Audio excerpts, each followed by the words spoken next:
क्यों मारे इनको? आप ये एक नंबर का गुंडा है, इसने अपनी बहू का रेप किया है। अंदर करिए इसको। नहीं, मैंने ऐसा कुछ नहीं किया। साहब झूठ बोलता है ये। तुम लोगों के कहने से इन पे आरोप साबित नहीं हो जाएगा। इनके बहू बेटा कहाँ रहते हैं? साहब ये पास ही में इनका घर है। साहब इसे थाने में डालिए, नहीं तो इसको बहुत मारेंगे। लेके जाओ इन्हें।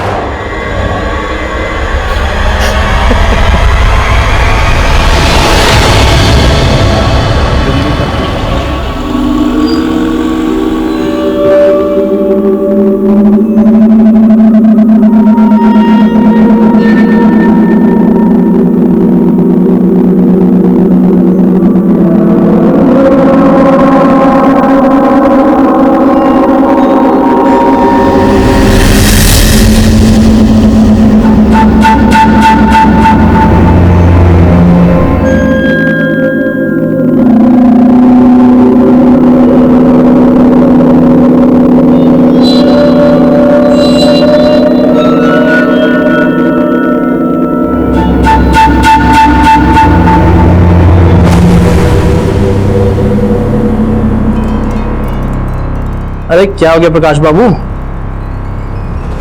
मैं खाओगे क्या? क्यों बोल रहे हो सुबह सुबह? ये फाइल के लिए कंप्लीट की? तो नहीं की तो तुम कर दो ना यार। देखो अगर मैं कंप्लीट करूंगा तो तुम कोई ना कोई कमी तो निकालोगे। क्यों अपने वक्त को बर्बाद करूं? एक काम करो, तुम कंप्लीट कर लो, सारा काम मन के मुताबिक हो जाएगा। हाँ? काम तो मेरे मन मुताबिक ही होगा, लेकिन करोगे तुम।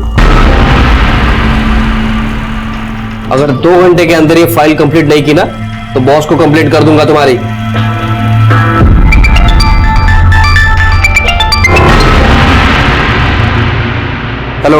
हेलो प्रकाश जी, आज आप अपना टिफिन ले जाना भूल गए। देखो माधुरी, मैं तुमसे बात करने के मूड में नहीं हूँ, बाद में फोन करता हूँ।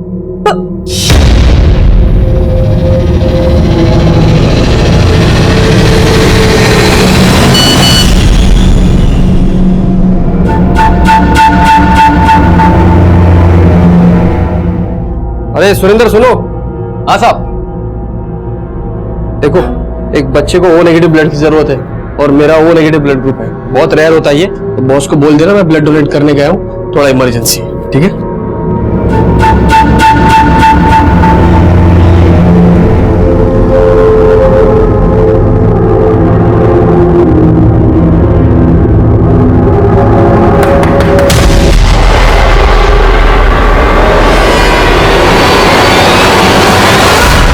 आप मोहन सैनी के बेटे और बहू हैं? जी हाँ। क्यों, क्या बात है? आपके फादर को हमने अरेस्ट किया है। आपके पड़ोसियों ने आरोप लगाया कि आपके ससुर ने आपके साथ जबरदस्ती की है। क्या? देखिए, घबराने की कोई बात नहीं, जो भी सच है आप हमें बताइए। नहीं सर, ऐसा कुछ नहीं है सर। लगता है हमारे पड़ोसियों ने आपसे झूठ बोला है सर। क्या बोला आप लोगों ने इनसे? चली जाइए यहां से। सर सच में ऐसा कुछ नहीं है, प्लीज उन्हें छोड़ दीजिए। आप बोलिए ना कुछ। जी हाँ सर, वो वीना सही बोल रही है। ठीक है।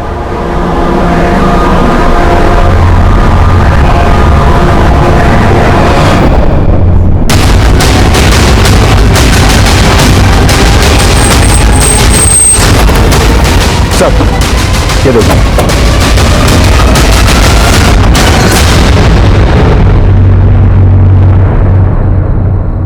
सर, सुबह एक दूध वाले ने इसकी लाश देखी तो कंट्रोल रूम में फोन किया, और ये देखिए लाश के पास सिर्फ ये बाइक मिली है, इसका मोबाइल पर्स सब गायब है।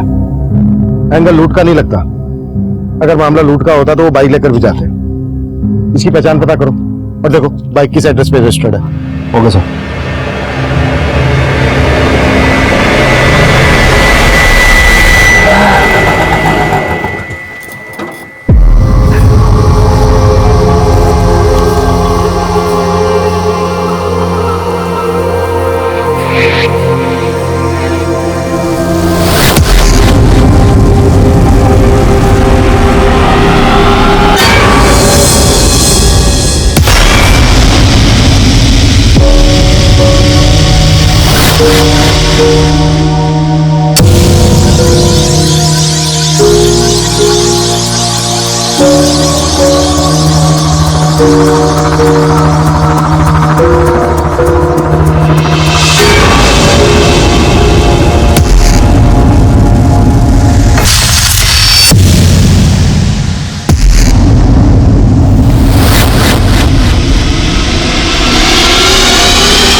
थोड़ी भी शर्म है तो गाँव लौट चाहिए।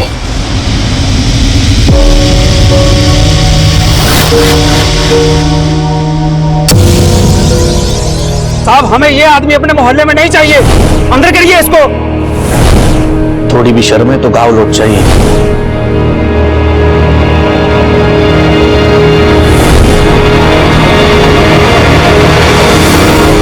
Police control room. हाँ जी, बोलिए।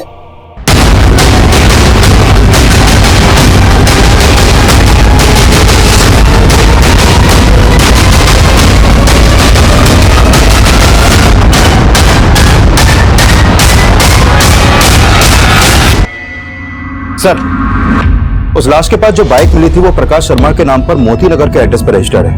और जब मैंने मोती नगर पुलिस को कांटेक्ट किया तो उन्होंने बोला कि प्रकाश की वाइफ ने कल रात प्रकाश की मिसिंग कंप्लेंट दर्ज करवाई थी। मैंने उसे बुला लिया सर।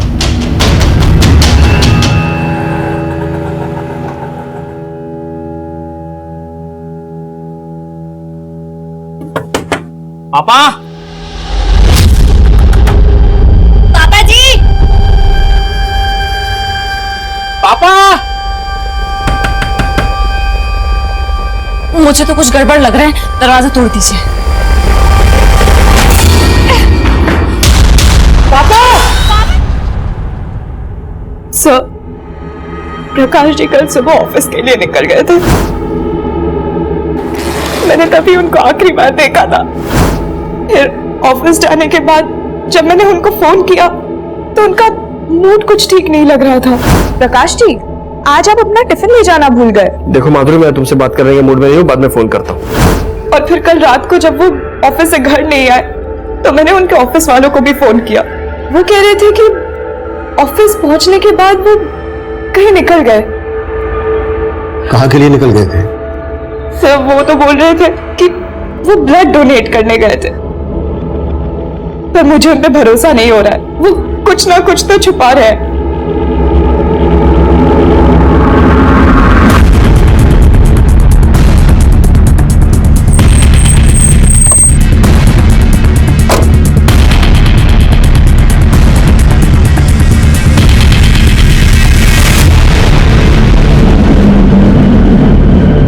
नहीं सर, हम लोग झूठ नहीं बोल रहे। सर, कल सुबह प्रकाश के नंबर पर किसी नंबर से मैसेज आया था। किसी बच्चे को ओ नेगेटिव ब्लड की जरूरत थी शायद। उसके बाद प्रकाश चला गया। एक बच्चे को ओ नेगेटिव ब्लड की जरूरत है और मेरा ओ नेगेटिव ब्लड ग्रुप है, तो बॉस को बोल देना मैं ब्लड डोनेट करने गया हूँ, थोड़ा इमरजेंसी है। वैसे प्रकाश ब्लड डोनेट करने कहाँ गया था? सर, ये तो हमें मालूम नहीं।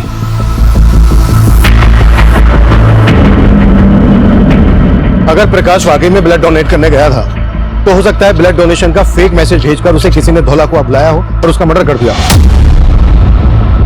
चेक करो, क्या सोशल मीडिया पर ऐसा कोई मैसेज वायरल हुआ है क्या जिसमें ओ नेगेटिव ब्लड की मांग की गई हो? प्रकाश और उसकी वाइफ के कॉल रिकॉर्ड्स भी निकलवाओ। उसके ऑफिस, अड़ोस पड़ोस में सब जगह पूछताछ करो। प्रकाश से जुड़ी हर बात हमें मालूम होनी चाहिए। सर,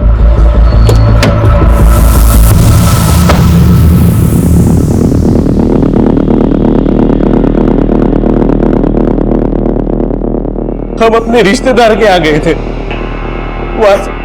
वहां से आकर देखा तो पापा ने आत्महत्या की थी। क्या तुम्हारे फादर की मौत की वजह वो सब बातें तो नहीं है जो हमें पहले पता चली थी? सर, उसमें कोई सच्चाई नहीं थी।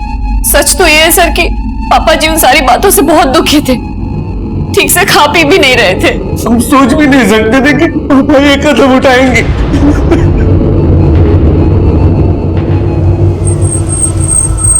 साहब, वैसे तो प्रकाश जी बहुत अच्छे आदमी थे, लेकिन ऑफिस में उनका सिर्फ एक ही इंसान के साथ पंगा था। किसकी बात कर रहे हो तुम? सर, पूर्णिमा मैडम। प्रकाश, ये कुछ एंट्रीज मुझे ठीक नहीं लग रही। दूर रहो। बिना टच के बात नहीं कर सकती क्या? क्या है ये? हाँ? मैंने तुमसे कितनी बार कहा है कि मैं एक शादीशुदा इंसान हूं और तुम जो सोच रही हो ना वैसा कुछ नहीं हो सकता। सर, उन्हें कुछ कहना ही था तो मुझे अकेले में कह दिया होता। ऐसे सबके सामने नीचा दिखाया, मतलब जिस तरह से उसने तुम्हें एम्बेरस किया, मैं गुस्सा आया और इसी बात का तुमने उसे बदला लिया। सर ऐसा कुछ नहीं है। और सर प्रकाश ऑफिस से गए तो उस दिन मैं ऑफिस में थी। नहीं सर, प्रकाश जी ने कभी किसी पूर्णिमा नाम की लड़की के बारे में कुछ नहीं बताया है। खैर हम पूर्णिमा और प्रकाश के बाकी ऑफिस वालों के बारे में पता कर रहे हैं, लेकिन माधुरी जी ये भी तो हो सकता है कि प्रकाश की उसी की रिश्तेदारी में या फिर आस पड़ोस में किसी से कोई अनबन हो। सर एक बात है, 2 दिन पहले इनके यहाँ एक लड़की रहा करती थी। कौन लड़की? ये तो बोल रहे थे ये इसके कोई दूर के रिश्तेदार है, पर उसका रंग ढंग देख के हमें कुछ ठीक नहीं लगा, क्योंकि वो हर रोज प्रकाश के बाइक से ही जाती थी और घर भी शाम को वो प्रकाश के बाइक से ही आती थी। दादा चेंज नहीं है। अरे माधुरी। हाँ जी। अरे वो लड़की कौन है जो तुम्हारे घर पे रह रही है? अब रिंकी, अरे वो तो प्रकाश जी की दूर की बहन है। सर माधुरी तो बहुत भोली है, पर सच बताऊं मुझे उस लड़की को देख के कभी लगा ही नहीं कि वो प्रकाश की बहन हो। सर रिंकी प्रकाश जी की दूर की बहन है। करीब 15-20 दिन पहले वो यहाँ दिल्ली आई थी। आओ रिंकी, आओ अंदर आओ। अरे ये रिंकी है, मेरे फूफा जी की बेटी। दिल्ली में कुछ दिन हमारे साथ में ही रहेगी, जॉब इंटरव्यू के लिए आई है। लेकिन आपके पड़ोस वाले तो रिंकी और प्रकाश को लेकर कुछ अलग ही बात कर रहे हैं। आई मीन उनका मानना है कि रिंकी और प्रकाश के बीच कुछ। सर आई एम श्योर किसी को गलतफहमी हुई है। रिंकी बहन है प्रकाश जी की। रिंकी का नंबर है आपके पास? जी। रिंकी रहती कहाँ थी? सर इस बारे में तो कोई आइडिया नहीं है। सर फोन बंद है। अच्छा जब रिंकी आपके यहाँ से गई तो कहाँ गई थी ये तो पता होगा आपको? जी सर। रिंकी कुछ दिन और रुक जाती, हमें बहुत अच्छा लगता। हाँ भी रुकने का मन तो मेरा भी था, पर अब क्या करूं, लखनऊ में जॉब इंटरव्यू है ना, वो भी इम्पोर्टेंट है इसलिए। पर इसके बाद मैं आपसे जरूर मिलने आऊंगी। आपने हमें बताया कि रिंकी आपके पति प्रकाश के मर्डर से एक दिन पहले ही आपके घर से गई थी और अब उसका मोबाइल फोन स्विच ऑफ आ रहा है। आपको कुछ अजीब नहीं लग रहा? आप कहना क्या चाहते हैं? रिंकी का कोई फोटो है आपके पास? जी सर।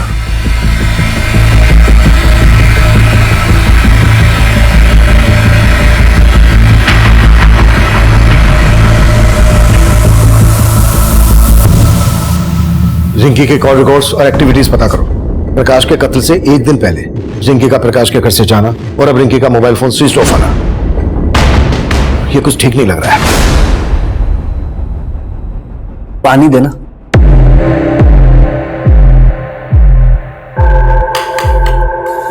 अब तो पुलिस ने भी मान लिया कि पापा जी ने सुसाइड की थी, लेकिन उन्हें ये नहीं मालूम कि उन्हें मजबूर किया गया था।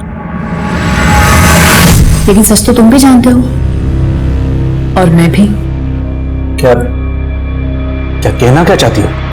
यही कि अगर मैंने सबको सच बता दिया ना तो तुम रास्ते में चलने के काबिल भी नहीं रहोगे।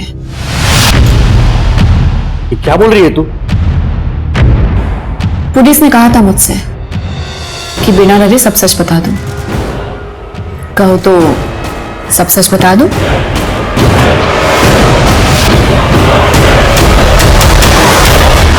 पानी दो मुझे।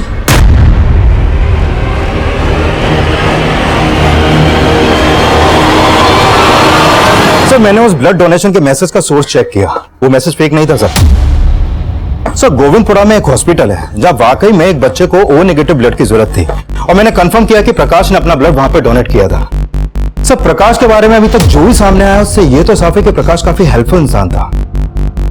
प्रकाश कितना हेल्पफुल आदमी था ये तो हमें रिंकी ही बता सकती है। रिंकी की कोई इंफॉर्मेशन?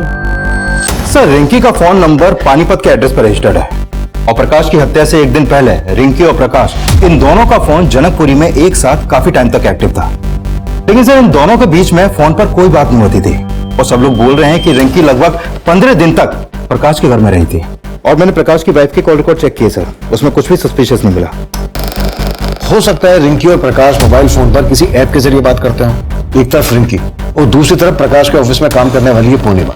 इन दोनों के बीच की कहानी भी काफी अजीब है।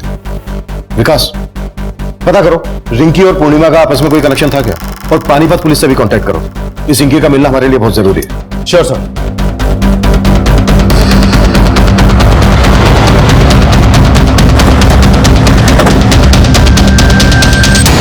ये लड़की दिल्ली में थी? तुम जानते हो इसे? जी सर, इसका नाम रिंकी है। तकरीबन 15 दिन पहले इसके फादर ने यहां मिसिंग कंप्लेंट दर्ज कराई थी और फिर 2 दिन पहले रिंकी की लाश हमें मिली। रिंकी की लाश?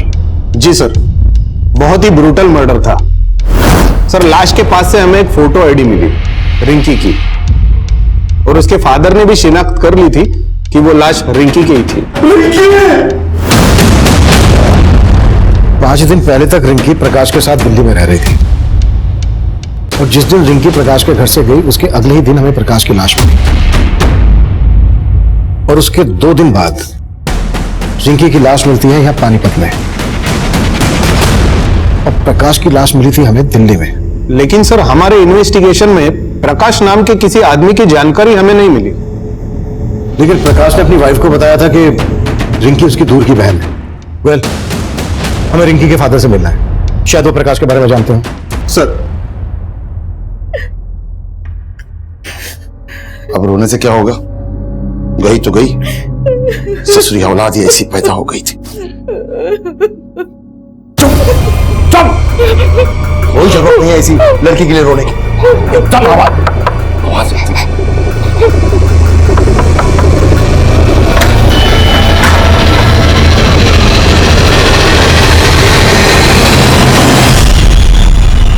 नहीं साहब, मैं किसी प्रकाश को नहीं जानता, और दिल्ली में मेरा कोई रिश्तेदार भी नहीं। लेकिन रिंकी दिल्ली में इसी प्रकाश के साथ रह रही थी। कहीं रिंकी और प्रकाश का कोई चक्कर वक्कर तो नहीं था? ऐसा क्यों कह रहे हैं आप? क्यों मेरी मरी बेटी को बदनाम कर रहे हैं? देखिए, हमारा इरादा किसी को बदनाम करने का नहीं है, हम हमारा काम कर रहे हैं। दिल्ली में प्रकाश का मर्डर हो गया है। रिंकी दिल्ली गई थी तो क्यों गई थी? और वो प्रकाश के मर्डर के तुरंत बाद पानीपत में आई, तो पानीपत में रिंकी का मर्डर किसने किया होगा? मेरी भी समझ में कुछ नहीं आ रहा है, और मैं किसी प्रकाश को नहीं जानता।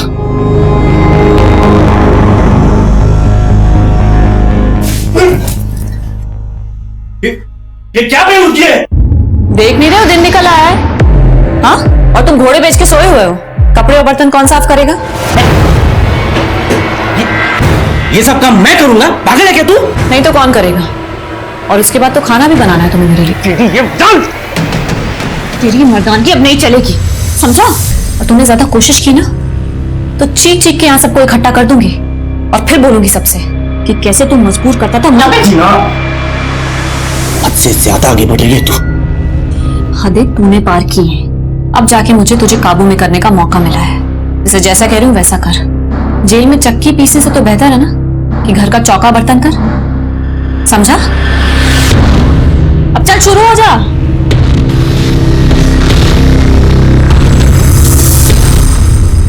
सर, ये प्रकाश की पोस्टमार्टम रिपोर्ट। सर, प्रकाश की मौत से पहले उसको काफी पीटा गया था, और सर पानीपत पुलिस से रिंकी की पोस्टमार्टम रिपोर्ट के बारे में पता चला है। सर, रिंकी की बॉडी पर भी काफी एक्सटर्नल इंजरी के मार्क्स मिले हैं, और मारने से पहले उसके साथ रेप भी किया गया था। प्रकाश का मर्डर रिंकी के मर्डर से 2 दिन पहले हुआ, और इन दोनों का मर्डर जिस तरह से हुआ है, ऐसा लग रहा है जैसे इन दोनों का कोई कॉमन दुश्मन रहा होगा। सर, रिंकी को लेकर प्रकाश ने अपनी वाइफ से झूठ बोला था। अरे ये रिंकी है, मेरे फूफा जी की बेटी।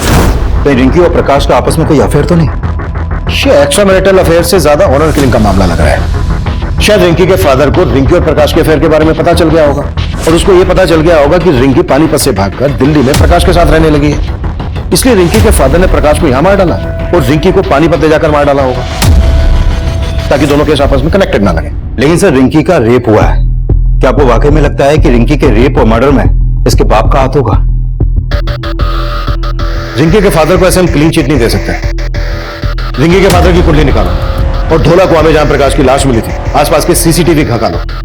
शायद कोई ऐसा आदमी कैप्चर हुआ हो जो रिंकी और प्रकाश से ताल्लुक रखता है, इन दोनों में से किसी एक से ताल्लुक रखता हो। इन दोनों के कॉल रिकॉर्ड से हमें कुछ नहीं मिला है। इन दोनों के सोशल मीडिया अकाउंट चेक करो, शायद वहां से कुछ मिल जाए। राइट।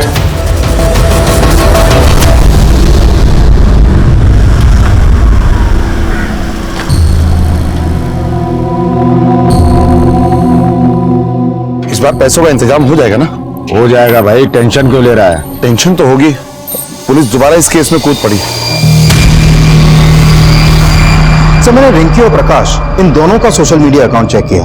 सर, ये रिंकी और प्रकाश सोशल मीडिया पर भी एक दूसरे के टच में नहीं थे। लेकिन सर प्रकाश के सोशल मीडिया अकाउंट में उसी को ऑफिस में काम करने वाली पूर्णिमा के काफी मैसेज मिले हैं। ये देखिए सर।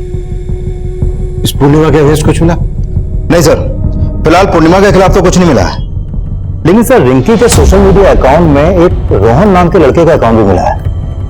ये देखिए सर, ये रोहन और रिंकी के बीच में जिस तरह की चैटिंग होती थी उसे लगता है कि इन दोनों का आपस में अफेयर था। काफी इंटीमेट बातें होती थी सर। ये देखिए। कि रोहन रहता कहाँ है? रोहन कहाँ जा रहा है? मम्मी 4 बज रहे, कहाँ जाऊंगा मैं? ट्यूशन जा रहा हूँ। अच्छा ठीक है, पर घर जल्दी आ जाना। आजकल रोज ही घर देर से आता है तू। मम्मी एग्जाम चल रहे हैं, चल एक्स्ट्रा क्लासेस लेते हैं। ठीक है, मैं आ जाऊंगा जल्दी। क्लासेस बाद में जाना, पहले हमें कुछ सवालों के जवाब देना। क्या हुआ सर? क्या किया मेरे बेटे ने? हमें आपके बेटे से कुछ बातें करनी है, अकेले में। हाँ सर, रिंकी मेरी दोस्त है, लेकिन सर हमारा ब्रेकअप हो गया था। ब्रेकअप क्या हुआ था? सर ये हमारा पर्सनल मैटर है, आप ये क्यों पूछ रहे हैं सर? वो इसलिए क्योंकि रिंकी का मर्डर हो गया है। क्या सर? सर रिंकी का मर्डर? हाँ मर्डर, और मर्डर सिर्फ रिंकी का ही नहीं हुआ है, बल्कि प्रकाश नाम के इस आदमी का भी मर्डर हुआ है, और दिल्ली में रिंकी इसी आदमी के साथ रह रही थी। अब तो ये बोल, तेरा रिंकी और प्रकाश के मर्डर से क्या लेना देना है? सर मेरा सर किसी से कोई लेना देना नहीं है, और सर ये प्रकाश मैं सर किसी को नहीं जानता। पिछले 6 महीने से रिंकी से तू सोशल मीडिया अकाउंट पर टच में था। तुम दोनों की चैट हिस्ट्री है हमारे पास, दिखाओ। रिंकी पानीपत से दिल्ली तेरे कहने पर आई, और तुम दोनों के कॉल रिकॉर्ड के हिसाब से तेरा और रिंकी का मोबाइल फोन दिल्ली में कई जगह पर एक साथ एक्टिव था।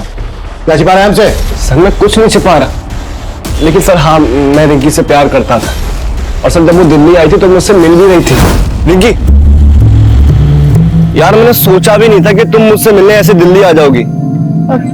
रोहन, मैं दिल्ली में सेटल होना चाहती हूँ, इसलिए मैं जॉब ढूंढ रही हूँ। क्या तुम मेरी थोड़ी मदद करोगे? ऑफ कोर्स यार, मैं तुम्हारे लिए जॉब ढूंढ देता हूँ। Thank you. अब ना मैं ट्रैवलिंग करके बहुत थक गई हूँ, तो तुम्हारे घर चले? मेरे घर? रिंकी मैं तुमको अपने घर नहीं ले आ सकता। और सर इसी बात से नाराज होकर उसने बोलचाल बंद कर दी। डीएनए करो उसका, और जब तक डीएनए रिपोर्ट नहीं आ जाती है हमसे बिना पूछे शहर से बाहर नहीं जाएगा।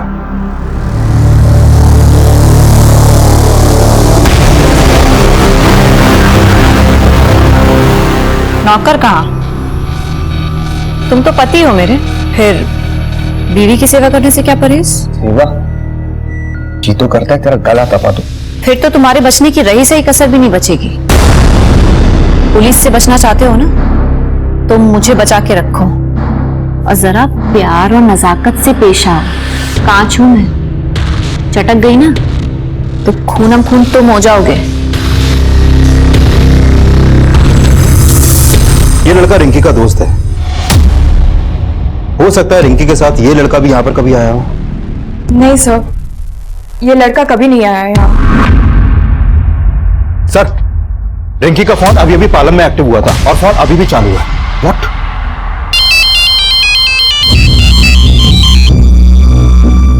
हेलो? हेलो, कौन बोल रहा है? आपने फोन किया? आप कौन? मैं राजापुर पुलिस स्टेशन से इंस्पेक्टर अभिमन्यु जिंदल बोल रहा हूँ।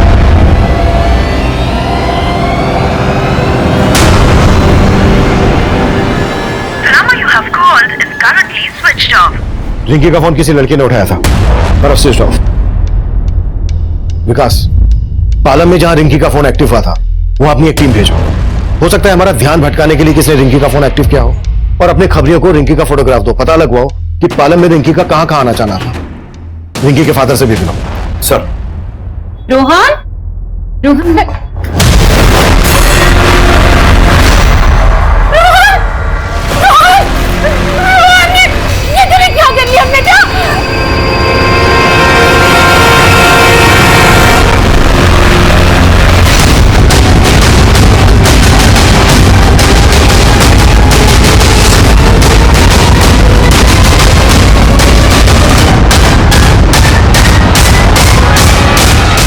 कविता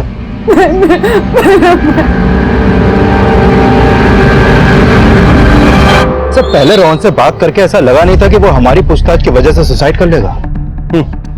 हमें यह भी समझना होगा कि अचानक से रिंकी के फोन एक्टिव होने का क्या चक्कर है और उसके बाद रोहन ने सुसाइड किया। पानीपत पुलिस ने हमें बताया था कि उन्हें जिस लड़की की लाश मिली थी उसका चेहरा काफी बिगड़ा हुआ था। उस लड़की की लाश के पास से उन्हें रिंकी का आईडी मिला, तो उन्होंने मान लिया कि यह लाश रिंकी की है। अगर हम ये मानकर चलें कि वो लाश रिंकी की नहीं थी तो क्या पॉसिबिलिटीज हो सकती हैं? लुक, हम पहले रिंकी को प्रकाश के मर्डर में इन्वॉल्व मानकर चल रहे हैं, तो हो सकता है इस मर्डर चार्ज से बचने के लिए रिंकी ने कत्ल किया और खेल रचा हो। सर अगर इस लिहाज से देखा जाए तो रिंकी का बाप भी हमारा स्ट्रॉन्ग सस्पेक्ट बनता है, क्योंकि उसी ने उस लाश की शिनाख्त की थी और माना था कि वो लाश रिंकी की है।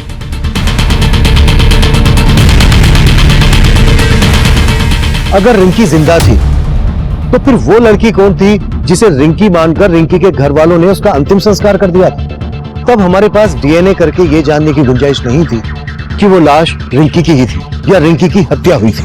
वहीं सर्कमस्टेंशियल एविडेंस ये साफ कर रहे थे कि रोहन ने आत्महत्या ही की थी। लेकिन रोहन के दिमाग में क्या चल रहा था?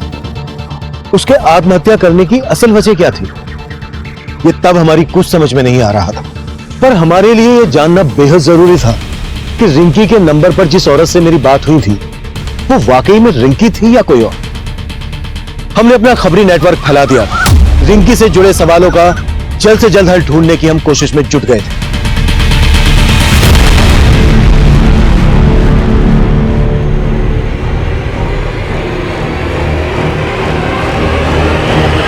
रिंकी सर, प्रकाश की लाश जिस एरिया में मिली थी वहां से करीब 3 किलोमीटर दूर एक सीसीटीवी में रोहन अपने कुछ दोस्तों के साथ उसी तरफ जाता हुआ कैप्चर हुआ है। फुटेज इसमें है सर। और करीब 1 घंटे बाद ये लड़के उसी रास्ते से वापस लौटे हैं। तो मैंने रोहन की मां को इन लड़कों का फोटो दिखाया था। उन्होंने कहा कि ये लड़के रोहन के कॉलेज के हैं। मिहिर और मानव से बात करनी पड़ेगी। बाकी तीसरे के बारे में दोनों बताएं। सर मुन्ना खबरी का फोन आया था, वो आपसे मिलना चाहता है। उसे रिंकी के बारे में कुछ इंफॉर्मेशन देनी है।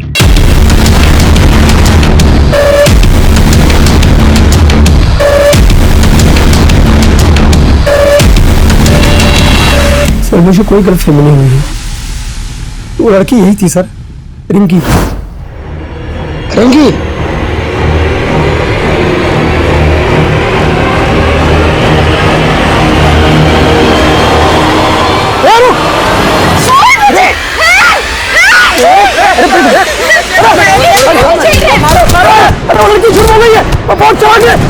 इससे पहले कि आप लोगों को खबर देता, उसने मुझे झूठा आरोप लगा के लोगों से पिटवा दिया। ये बहुत बड़ा गेम लगता है विकास। रिंकी वाकई में जिंदा है, लेकिन सवाल ये है कि वो लाश किस लड़की की थी जिसकी रिंकी के फादर गणपत ने रिंकी के नाम से शिनाख्त की थी। विकास, हो सकता है रिंकी का फादर भी रिंकी की साजिश में इन्वॉल्व और उसे पता हो रिंकी इस वक्त कहां है। तलब करो उसे। सब हेलो सर, रोहन के उन तीनों दोस्तों को थाने ले आया।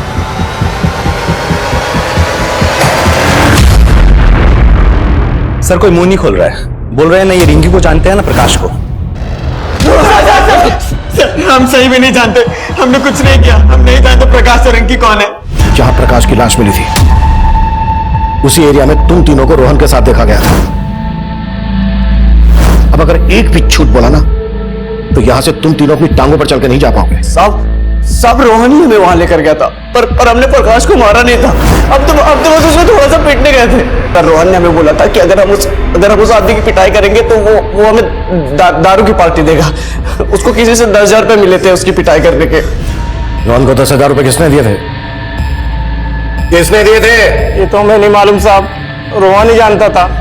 रोहन अब रहा नहीं, तो ये मत सोचना कि तुम तीनों बच जाओगे।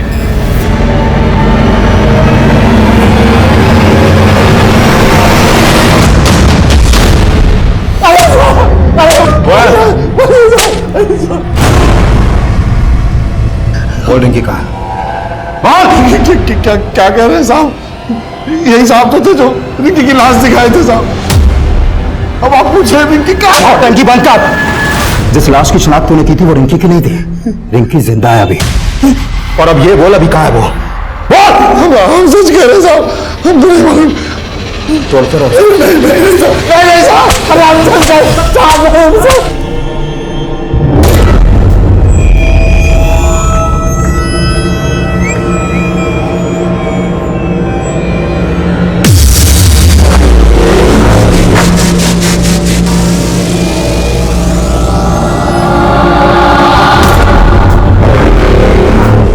हम तब ये मानकर चल रहे थे कि जिस लड़की की लाश की शिनाख्त रिंकी मानकर की गई थी, उसकी हत्या में रिंकी और रिंकी के साथ रोहन भी इन्वॉल्व होगा। और रोहन के दोस्त भी यही कबूल कर रहे थे कि उन्होंने प्रकाश को सिर्फ पीटा था। फिर रोहन ने क्यों और किस डर से सुसाइड किया, इसकी असल वजह अब भी रहस्य बनी हुई थी और जल्द ही हमारे सामने एक नई जानकारी आई।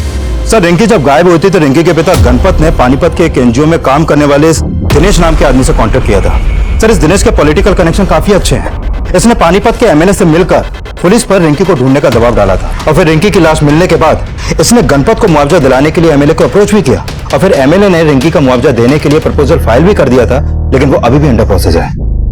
इसका मतलब गलत लाश को पहचानने का मसला मुआवजे के लालच से भी जुड़ा हो सकता है सर। और ये भी पता चला है कि दिनेश के एनजीओ में ऐसी कई लड़कियां हैं जो सुन और बोल नहीं सकती।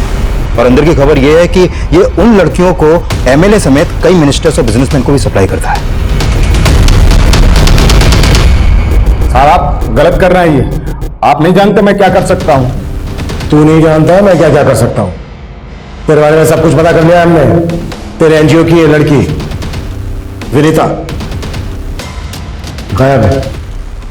नहीं सुन सकती थी, मैं बोल सकती थी। अब तू ये बोल, ऐसे ही बताएगा या फिर 3rd डिग्री की परमिशन लूं? विकास साहब मैं बताता था, मैंने कुछ नहीं किया साहब। सारा प्लान इसका था साहब, सारा प्लान इसका था। और रिंकी गायब नहीं हुई थी साहब, वो घर छोड़ के भाग गई थी और भागने से पहले उसने घर में एक लेटर भी छोड़ा था। मैं तो इसके पास गया था रिंकी को ढूंढने के लिए, मदद के लिए साहब। ये मुआवजे का लालच देकर मेरी बुद्धि घुमा दी इसने साहब। वो लड़की की जो लाश मिली है साहब, उसके बारे में भी यही सब जानता है। सब प्लान इसी का था साहब।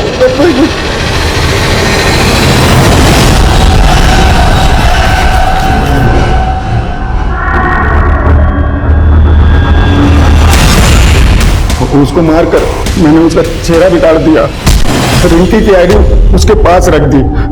तब तक गणपत ने उसकी शिनाख्त कर ली साहब। मैंने सोचा कि इसकी बेटी के लिए सरकार से कुछ मुआवजा दिला देंगे और आधा आधा बांट लेंगे, लेकिन साहब प्रकाश के मर्डर से हमारा कोई लेना देना नहीं है साहब।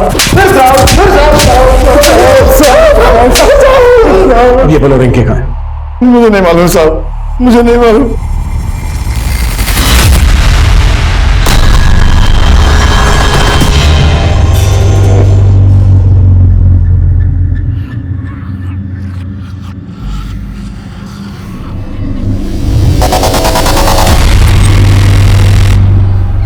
सर, ये रोहन रोहिणी में इस महेंद्र नाम के आदमी से ट्यूशन पढ़ता था और मैंने चेक किया कि रिंकी का फोन पहले कई दफे रोहिणी में एक्टिव रहता था। सर, हो सकता है ये महेंद्र हमें रिंकी की कोई लीड थे। इसे थाने बुला लिया सर मैंने। सर, रोहन ने अपने दोस्तों के साथ क्या किया ये तो मैं नहीं जानता, पर हाँ सर, रोहन रिंकी से सच में बहुत प्यार करता था। इसलिए जब रिंकी दिल्ली आई थी तो वो उसे लेके मेरे घर भी आया था। सर, ये मेरी दोस्त रिंकी। सर, मैं अकेला रहता हूँ, इसलिए रोहन चाहता था कि मैं रिंकी को कुछ दिनों के लिए अपने घर पे रख लूं और मैंने रिंकी को अपने घर पे रखने के लिए 2 दिन के लिए परमिशन भी दे दी थी। पर सर, मैं रिंकी को ज्यादा दिन के लिए अपने घर पे नहीं रख सकता था, इसलिए मैंने उसे जाने के लिए कह दिया। फिर उसके बाद उसके साथ क्या हुआ सर, मुझे सच में कुछ नहीं मालूम। रिंकी यहाँ दिल्ली में इस प्रकाश के साथ रह रही थी, आप जानते हैं इसे? नहीं सर, मैं नहीं जानता। ठीक है, आप जा सकते हैं। जी सर, शुक्रिया। विकास, इसकी भी कुंडली निकालो। सर, जनकपुरी के एक एजेंट ने रिंकी का फोटो आइडेंटिफाई किया है। उसने बताया कि उसने रिंकी को जनकपुरी में एक फ्लैट किराए पर दिलवाया था और रिंकी उस फ्लैट में उसी दिन शिफ्ट हो गई थी जिस दिन प्रकाश का मर्डर हुआ।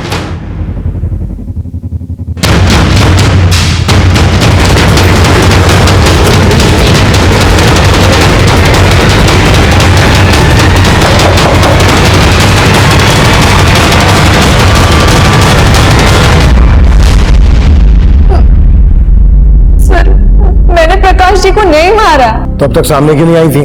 सर मैं अपने पापा से तंग आ गई थी, इसलिए घर से भाग के दिल्ली चली आई।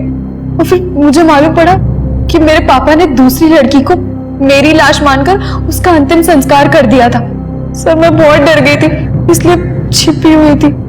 छिपी इसलिए थी क्योंकि तुम प्रकाश के मर्डर में इन्वॉल्व हो। अब सच सच बोलना, तुम्हारे और प्रकाश के बीच क्या रिश्ता था? सर जैसा आप सोच रहे हैं वैसा बिल्कुल नहीं है सर, बल्कि प्रकाश जी ने तो मुझे अपने घर में रहने की जगह दी थी। उनकी वाइफ और उनके साथ मैं घुल मिल गई थी, लेकिन मुझे क्या पता था कि सिचुएशन इतनी वियर्ड हो जाएगी। अरे माधुरी तौलिए नहीं ना, माधुरी।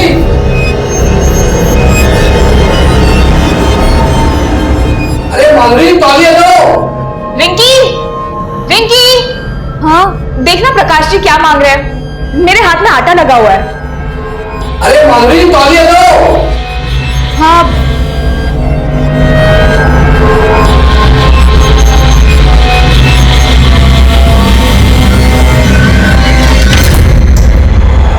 सॉरी।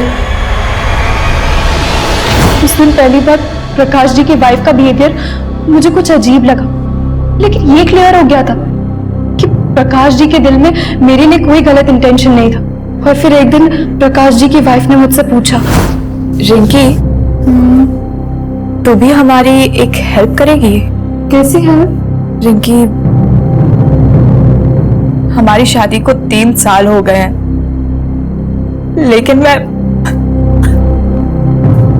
भाभी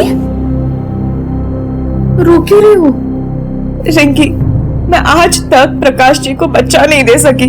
हमारे पास इतने पैसे भी नहीं है कि सरोगेसी के जरिए हम एक बच्चा पैदा करवा सके। रिंकी, क्या तुम मेरे लिए प्रकाश जी के बच्चे की मां बनेगी? What? मैंने तो साफ मना कर दिया और फिर अगले दिन ही मैं घर छोड़ के चली गई।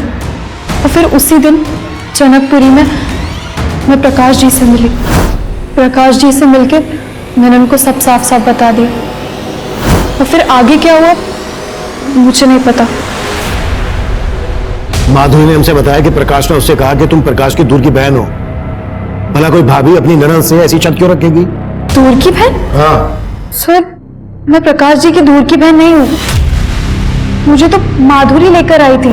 प्रकाश जी, ये रिंकी है। अच्छा, मेरे दूर की बहन। तो तुम माधुरी की दूर की बहन हो? नहीं सर, मेरा तो उनसे भी कोई रिश्ता नहीं है, बल्कि मुझे तो रोहन की ट्यूशन टीचर ने माधुरी से मिलवाया था। मैं बताता हूँ साहब, सब माधुरी को मैंने इंद्रजीत जानता था साहब।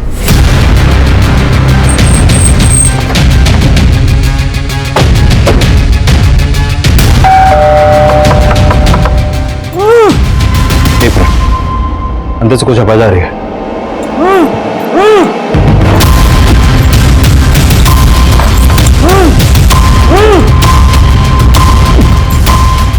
दरवाजा तोड़ो। किसने बांधा तुम्हें? मेरी बीवी ने। मालूम है मैंने जो अपने पति के साथ किया वो गलत किया, लेकिन सर वो उसी लायक है। सर मैं आपको बहुत पहले सब सच सच बताना चाहती थी, लेकिन समझ में नहीं आ रहा था कि अपने पति और बहन की करतूतों का बखान किस मुंह से करती। मेरे पति की वजह से मेरे ससुर जी ने सुसाइड की है सर। तुम दोनों जीजा साली के अफेयर का चिट्टा खुल चुका है, अब चुप रहने से कोई फायदा नहीं है। चलो फटाफट हो जाओ शुरू। तो मैंने शादी भले वीना से की थी, लेकिन मैं माधुरी को अपनी दूसरी बीवी बनाकर रखना चाहता था। माधुरी, तेरी और वीना की मां तो मर गई है, लेकिन हमारे बीच मेरा बाप भी रोड़ा बना हुआ है। ये क्या बकवास कर रहा है तू? अपनी शादीशुदा साली को तू अपनी दूसरी बीवी बनाना चाहता है? मेरा बाप रोड़ा बना हुआ था तो मैंने उसको उसी की नजरों में गिरा दिया। मेरे ही कहने पर उस आदमी ने मेरे बाप को सबके सामने बेइज्जत कर दिया। तो इस तरह से तूने अपने बाप को सुसाइड करने पर मजबूर किया। किसने मदद की तुम लोगों की इसमें? महेंद्र मेरा दोस्त था सर। ऐसी बातों बातों में उसने मुझे कहा कि एक कोई लड़की है जो अपना घर छोड़कर भाग कर आई है और उसको पीजी की जरूरत है। तो हमने रिंकी के जरिए प्रकाश को ब्लैकमेल करने का प्लान बनाया। मैं चाहती थी रिंकी मेरी बातों में आकर एक बार प्रकाश के साथ सो जाए और मैं उनकी तस्वीरें खींच लूं ताकि प्रकाश से तलाक की वजह भी मिल जाए और ज्यादा से ज्यादा एलिमनी भी वसूल हो सके। पर रिंकी तुम्हारी बातों में नहीं आई और उसने सब कुछ प्रकाश को बता दिया। तुम इतनी गिरी हुई होगी ये मैंने सोचा तक नहीं था। अब तलाक मैं तुम्हें दूंगा और एक फूटी कौड़ी नहीं मिलेगी तुझे। हमने उसी वक्त सोच लिया था कि अगर प्रकाश को हम जिंदा छोड़ेंगे तो वो हमारे प्लानिंग पर पानी फेर देगा। तो रोहन को वो 10,000 रुपए तूने ही दिए थे? जी साहब, लेकिन मैंने रोहन को प्रकाश का मर्डर करने के लिए नहीं बोला था साहब, मैंने तो सिर्फ पीटने के लिए बोला था साहब। उन्होंने जहां प्रकाश को पीटा था वहां मैं भी मौजूद था।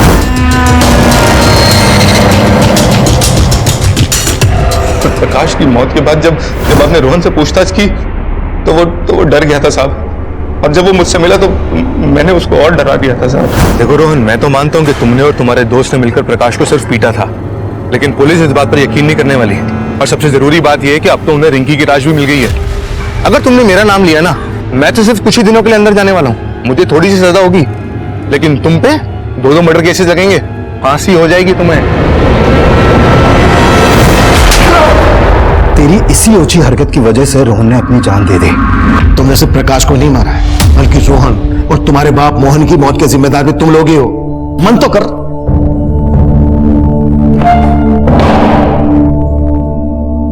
अनैतिक रिश्ते वो मीठा जहर है जो मुंह लगते ही इंसानी सोच और समझ को खोखला करना शुरू कर देता है और देखते ही देखते अपराध के एक ऐसे भंवर में फंसा देता है जहां से वापसी के सभी दरवाजे बंद हो गए होते हैं।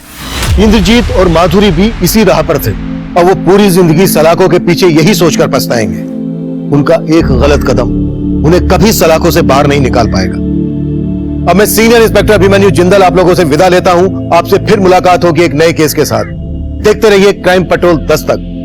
मकसद बताना नहीं, बचाना है। इस तरह के और भी एपिसोड देखने के लिए हमारे चैनल को सब्सक्राइब करें और बेल आइकन दबाना ना भूलें।